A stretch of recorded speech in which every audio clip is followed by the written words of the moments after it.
मोर जन्म 1946 मसीहा मे मास 20 तारीख।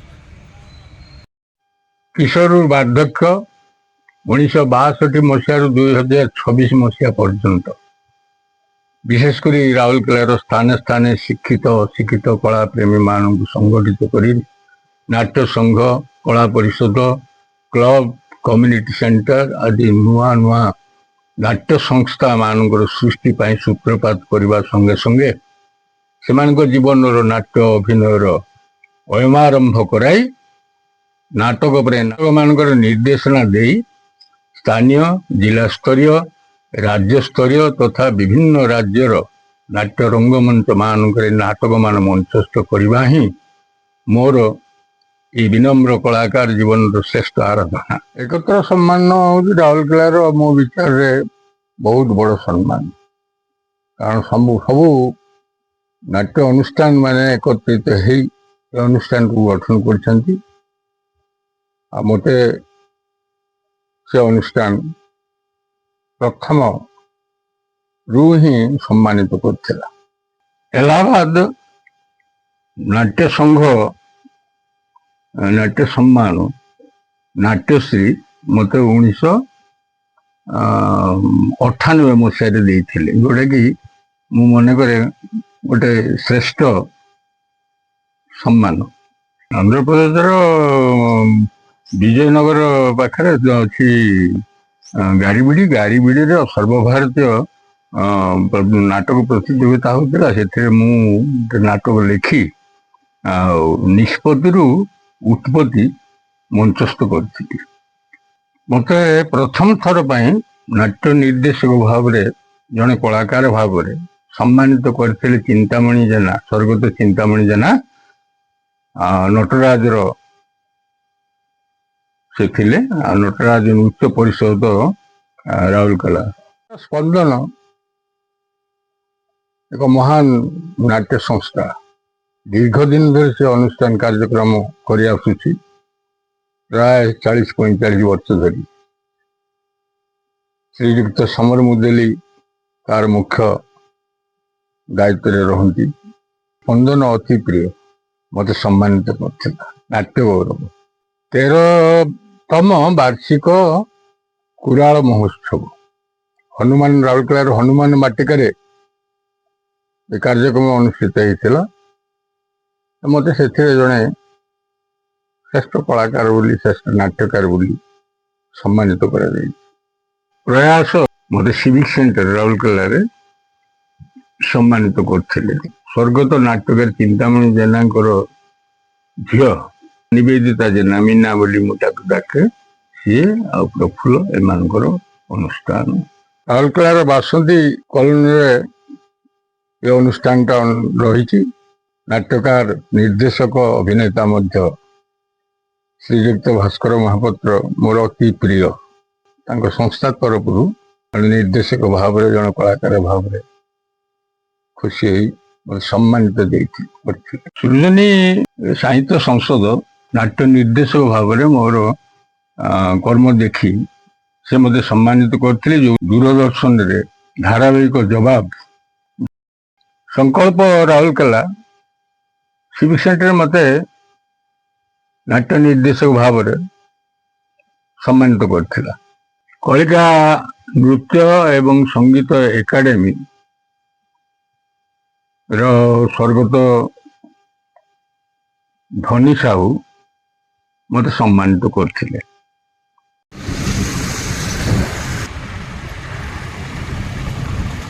नाटक आपनकर बड़ बड़ नाटक करते कहले कविचंद्र कालीचरण पट्टनायक तांकर नाटक चक्री बहुत थर कर गोपाल छटरायकर भरोसा मूलिया रामचंद्र मिश्र आपण कहतु एमती भी हुए कार्तिक कुमार घोष पलातक प्रफुल्ल कुमार रथ अभिशप्त गंगर पूर्णचंद्र कानुंगो डॉक्टर बसंत महापात्र शेष श्रावण रत्नाकर चौधरी शेष अश्रु व्योमकेश त्रिपाठी रात्रि तमें कथा कह ନାଟକର ଚିନ୍ତାମଣି ଜେନାଙ୍କର ସନ୍ଧ୍ୟା ତାରା, ପାପ ପୁଣ୍ୟରୁ କିଛି, ଅମୃତ, ଜ୍ୱାଳାମୁଖୀ ଏସବୁ ହଉଛନ୍ତି ନାଟକରେ ଚିନ୍ତାମଣି ଜେନାଙ୍କର।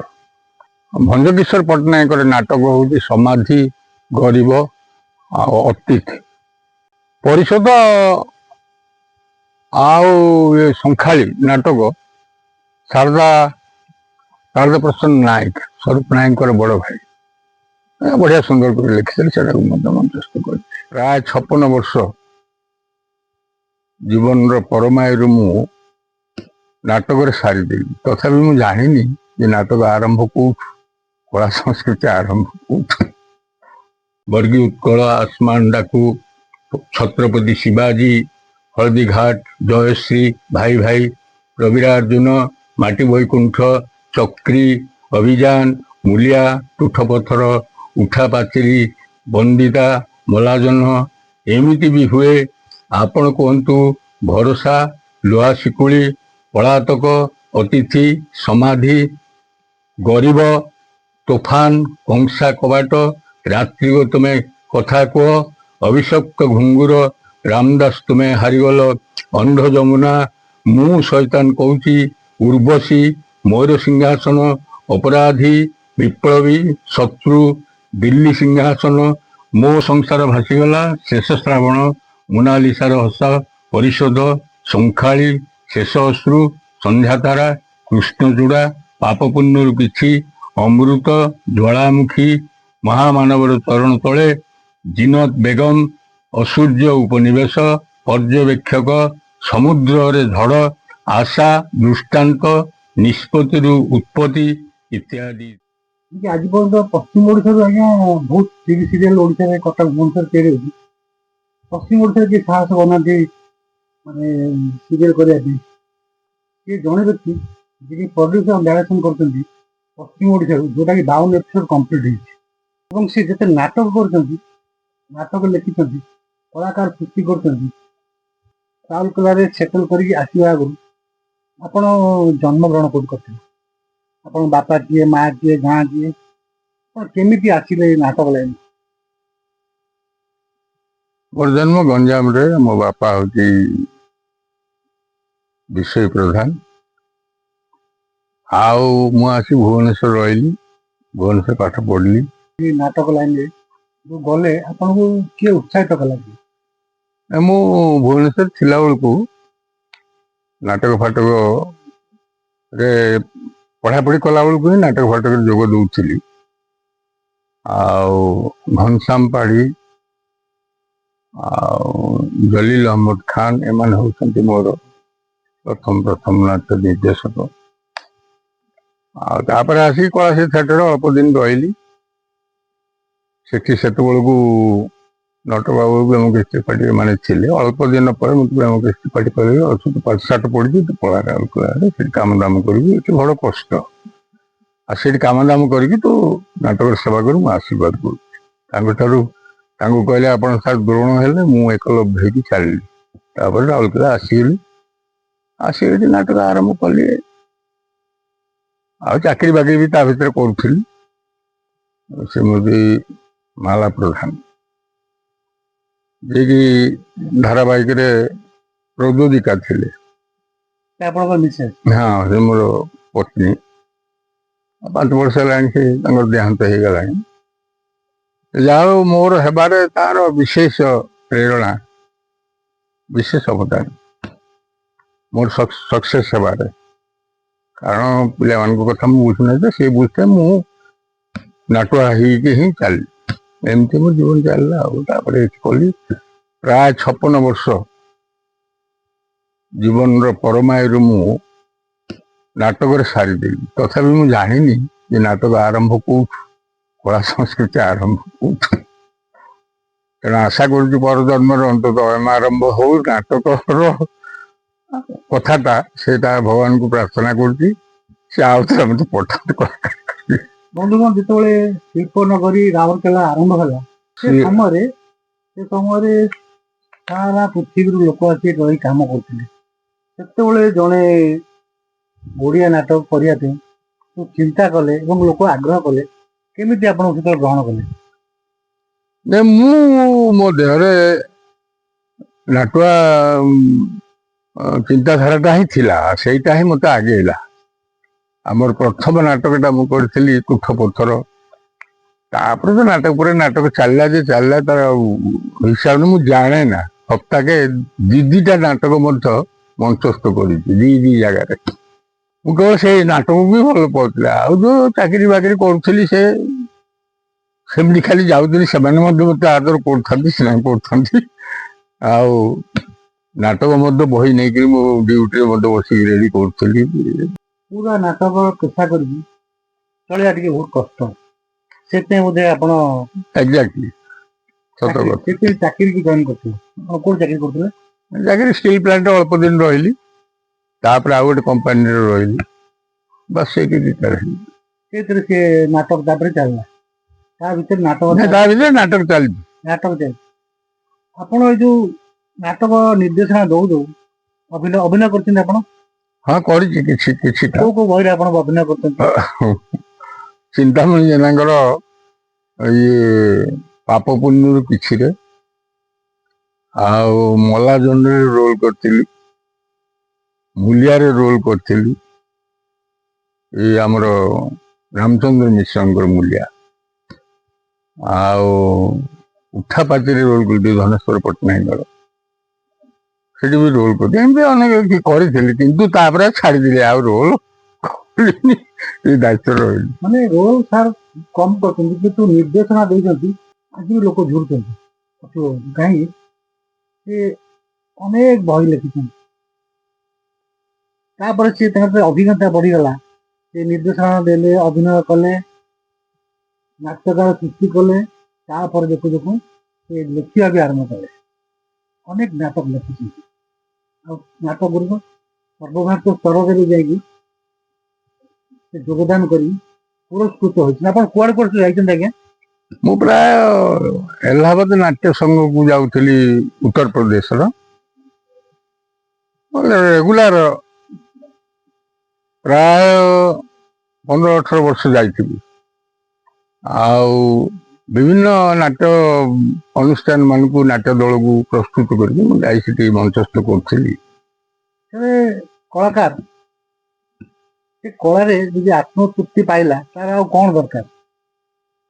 ଆପଣ କଣ ତୃପ୍ତ ଅଛନ୍ତି କଳାରେ ଏତେ ସେବା କରି? ନାଇଁ, ତୃପ୍ତ ନାହିଁ। ଆପଣଙ୍କର ଆଉ କିଛି ମନରେ ଅଛି? କହିଲି ତ, ମୋର କଳା ସଂସ୍କୃତିର ଆରମ୍ଭଟା କଣ ସେଟା ବି ଏ ଜନ୍ମରେ ମୁଁ ପାଇଲିନି, ତେଣୁ ଆଶା କରୁଛି ଆସନ୍ତା ଜନ୍ମରେ କିଛିଟା ପାଇବି ବୋଲି। ଆପଣ ଜାଣିଛନ୍ତି ଏଇ ବୟସରେ ବି ସାର୍ କିଛି ନାଟକ ଲେଖିଛନ୍ତି? ଚିନ୍ତା କରିଛି ଚାଲ ଭୁଲର ଭୁଲ ଗୋଟେ ନାଟକଟେ ଅଛି, ତାକୁ ଏବେ ପର୍ଯ୍ୟନ୍ତ ଇଚ୍ଛାରେ ରଖିଛି। ଚାଲ ଭୁଲର ଭୁଲ ନାଟକଟାକୁ ମୁଁ ହିଁ ଲେଖିଛି, ଆଉ ଅପେକ୍ଷାରେ ଅଛି, ସୁଯୋଗ ଯେତେବେଳେ ଆସିବ କରିବା। ତ୍ୟାଗ ଆଉ ଗୋଟେ ନାଟକ ଅଛି, ଷୋଳନ ଗୋଟେ ନାଟକ ଲେଖିଥିଲି ଅଛି। ଆଏ କଥାକେ ଆମେ ଥୋକ ମାରି କହୁ ଆଏ ବୋଲି, ସେଇଟା ଉପରେ ଏ ନାଟକଟା ଗୋଟେ ଲେଖିଛି। ସେ ନାଟକଟା ପୁରା ହିଁ ରହିଛି। ଆଉ ଏଭଳି ନାମକରଣ ଆପଣ କାହିଁକି କରିଛନ୍ତି? କମାଲ ପ୍ରେମରୁ କିଛି, ତେଣୁ ଠିକ ହେଇଛି, ନାଁଟା ଦେଇଛି, ନାଟକଟା ଭଲ ହେଇଛି। ଦେଖିଲେ ତ କେମିତି ନାଟକ ସବୁ କରିବା ପାଇଁ ସିଏ ବ୍ୟଗ୍ର ଅଛନ୍ତି। ଭଗବାନ ଆପଣଙ୍କୁ ଆହୁରି ଆୟୁଷ ଦିଅନ୍ତୁ, ଆପଣ ଏମିତି ଆଉ ନାଟକ ଲେଖନ୍ତୁ ଏବଂ ନିର୍ଦ୍ଦେଶନା ଦିଅନ୍ତୁ ଏବଂ ପ୍ରଯୋଜନା କରନ୍ତୁ, ଲୋକମାନଙ୍କୁ ଦେଖାନ୍ତୁ। କାହିଁକିନା ଆପଣ ମାନେ ସଂସ୍କାର ଧର୍ମୀ ନାଟକ କରିବେ, ଆପଣଙ୍କ ଯୋଗୁଁ ସମାଜରେ କିଛି ପରିବର୍ତ୍ତନ ନିଶ୍ଚିତ ହବ, ସେ ବିଶ୍ୱାସ ଆମର ଅଛି। କଥା ହଉଛି, ନାଟକକୁ ମୁଁ ଜୀବନର କର୍ତ୍ତବ୍ୟ ବୋଲି ଗ୍ରହଣ କଲି, ଆଉ ସେଇଟା ହିଁ ଭଗବାନଙ୍କର ପୂଜା ବୋଲି ମୁଁ ଭାବିଲି।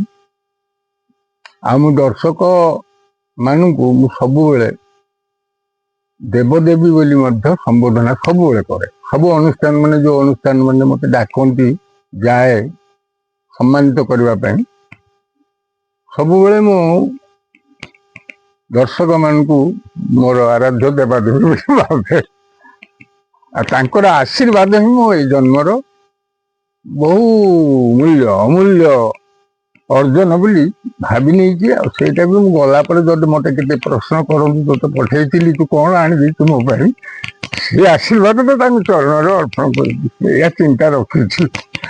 ତାପରେ ମୁଁ ଏତିକି କହିବି ଯେ ଅନ୍ତତଃ କଳା ସଂସ୍କୃତିର ଅଭିବୃଦ୍ଧି ପାଇଁ ବା ନୃତ୍ୟ ଗୀତ ସଙ୍ଗୀତର ଅଭିବୃଦ୍ଧି ପାଇଁ, ନାଟକର ଅଭିବୃଦ୍ଧି ପାଇଁ ପ୍ରତ୍ୟେକ ଲୋକ ସମସ୍ତେ ଟିକେ ନାଟ୍ୟପ୍ରେମୀ ହୁଅନ୍ତୁ, ନୃତ୍ୟ ଗୀତ ସଙ୍ଗୀତର ପ୍ରେମୀ ହୁଅନ୍ତୁ, ଆଉ ଟିକେ ଶିକ୍ଷା କରନ୍ତୁ ଟିକେ। ଆଉ 2 ମିନିଟ୍ ଅନ୍ତତଃ ମିନିଟ୍ ହଉ 2 ମିନିଟ୍ ହଉ ଦିନକୁ 24 ଘଣ୍ଟା ଭିତରେ ନାଟକ ବିଷୟରେ ଚିନ୍ତା କରନ୍ତୁ, ନୃତ୍ୟ ଗୀତ ସଙ୍ଗୀତ ବିଷୟରେ ଚିନ୍ତା କରନ୍ତୁ। ଆଉ ସେଇ ଅଳ୍ପ ସମୟ ଦିନେ ବହୁତ ମହାସମୁଦ୍ର ପରି ହେଇକି ଅଭିବୃଦ୍ଧି ହେବ। ଆପଣ ଆମକୁ ଏତେ କଥା କହିଲେ, କିନ୍ତୁ ଆପଣ ପରିବାର ବିଷୟରେ ତ କିଛି କହିଲେନି। ପରିବାର କହିଲେ ଆମର 3 ପୁଅ। ବଡ ପୁଅ ହଉଛି ସାଧନ ପ୍ରଧାନ, ଆଉ ମଝିଆ ପୁଅ ହଉଛି ଶକ୍ତି ପ୍ରଧାନ, ଆଉ ସାନ ପୁଅ ହଉଛି ଭକ୍ତି ପ୍ରଧାନ। ତାଙ୍କ ସ୍ତ୍ରୀ ଆଉ ପିଲା ହଁ, ତାଙ୍କ ଛୁଆ ପିଲା ସବୁ ତା ମା ଥିଲା ବେଳକୁ ହିଁ ସମସ୍ତଙ୍କର ବାହା ଚୁଡା ହେଇଯାଇଛନ୍ତି। ଆଉ ସେମାନେ ତାଙ୍କର ବଡ ପୁଅର 2ଟା ଝିଅ, ନିଷ୍ଠା ଆଉ ନବ୍ୟା, ଆଉ ସାନ ପୁଅର ଗୋଟେ ପୁଅ ଅଂଶୁ, ଆଉ ମଝିଆଟାର ଗୋଟେ ପୁଅ ଗୌରବ। ଭଲ ଅଛନ୍ତି ସେମାନେ। ବୋହୂମାନେ ହେଲେ ବଡ ଗୁଡି, ଆଉ ପିଙ୍କି, ଆଉ ଗୋଟେ ଫୁଲ। ତାହେଲେ ଆପଣ ପରିବାର ବହୁତ ସୁଖ ସଂସାରରେ ଖୁସିରେ ସମସ୍ତେ ଅଛନ୍ତି। ହଁ, ଭଲରେ ଅଛନ୍ତି।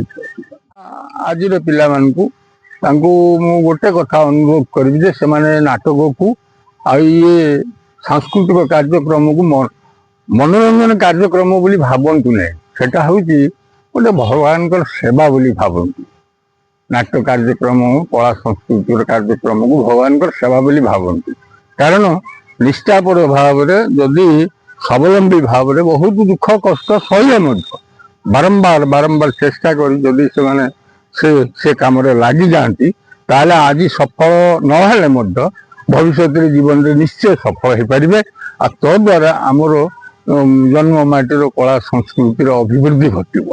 ତେଣୁ ସାଙ୍ଗମାନେ ବୋଲି ତୁମକୁ ମୁଁ ସାଙ୍ଗ ବୋଲି କରି କହୁଛି, ସାଙ୍ଗମାନେ ଚେଷ୍ଟା କର ସବୁଦିନ ନାଟକ ବିଷୟରେ 2 ମିନିଟ୍ ଚିନ୍ତା କରିବା ପାଇଁ, ସବୁଦିନ ନାଟକ ବିଷୟରେ ଗୋଟେ ପେଜ୍ ଗୋଟେ ଧାଡ଼ି ଲେଖିବା ପାଇଁ, ଆଉ ସବୁଦିନ ନାଟୁଆ ମାନେ ଯେତେ ଅଛନ୍ତି ଗୁରୁଜନ ମାନେ ତାଙ୍କୁ ମଧ୍ୟ ଧ୍ୟାନ କରୁଥିବ। ଆଉ ଭଗବାନଙ୍କୁ ଧ୍ୟାନ କରିକି ମଣିଷ ଯଦି କିଛି କରେ ଦୁଃଖ ସୁଖ ପାଇବ, କିନ୍ତୁ ସଫଳ ନିଶ୍ଚୟ। ଆଉ ମୁଁ ମୋ ଜୀବନରେ ଭଗବାନଙ୍କୁ କେବଳ ନାଟକକୁ ହିଁ ଭାବିଥିଲି, ନାଟକକୁ ହିଁ କରି ତାଙ୍କୁ ସେବା କରିଛି। ଆଉ ମୁଁ ଗର୍ବ କରେ ଯେ ନାଟୁଆ ହେଇକି ନାଟକ ମାଧ୍ୟମରେ ମୁଁ ଭଗବାନଙ୍କର ପୂଜାରୀ ହେଇଛି।